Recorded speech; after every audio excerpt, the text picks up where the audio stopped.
This is the video for White Belt Class 6. The activity for this one is code organization, and the exercise is going to be a web service.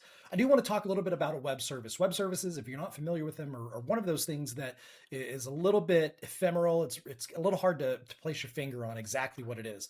In a nutshell, a web service is an application that does not have a user interface that generally runs on the web, usually on a network, usually on the internet. So let's take a look and see if we can understand a little bit better about what a web service is. Web services are one of the primary ways that we have for sharing functionality. It's web services and shareable packages. So let me open up a new window here and let's just type web service. Let's see if we can find a definition. Let's see what Copilot's telling us here. Web service is a standardized software system, okay, it's standardized, whatever, that enables different applications to communicate and exchange data over a network. So we can communicate and exchange between applications. There's no user interface. Typically the internet using protocols like HTTP and data formats like XML or JSON. It's a software module designed to perform specific tasks and provide functionality to other apps or clients over a network. Unlike websites intended for human interaction, web services are built for machine-to-machine communication.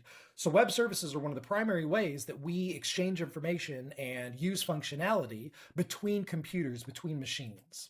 So that's the idea here. There's a lot more here. I'm not going to go into a lot of this. There are different protocols, there's different types of services, different data characteristics, different data formats, etc. But let's take a look at the images. Let's see if this can help demystify web services a little bit. So let's look at this first one. All right, so we've got web service, we've got a client, it's sending a request and it's getting a response back. So the cloud is usually the internet. So the client is some other machine and the application system is the web service itself. So that's an example of how a web service works. Let's look at this one. We've got a client, we've got the internet, we've got a server hosting the web service. So the web service is just a program running on this. The client calls out over the internet and gets some information back. So that's, again, another way to view web services. Let's take a look at this one. So we've got different applications, a desktop, a laptop, and a mobile computer. They communicate over the internet. The cloud is always the internet, using HTTP, and that goes to some server. Maybe it's got a database, but that's where the web hosting happens. So the web service will happen there.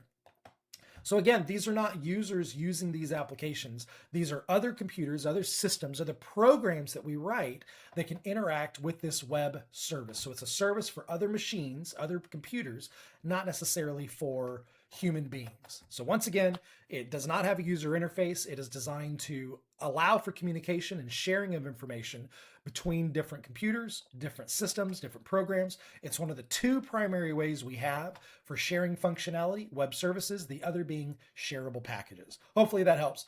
So from here, go ahead and jump into the activity as well as the exercise. Definitely pick your language. Use the README files to run through those exercises. If you get stuck, as usual, there are YouTube videos to help you move along. Let me know if you have any questions. Good luck.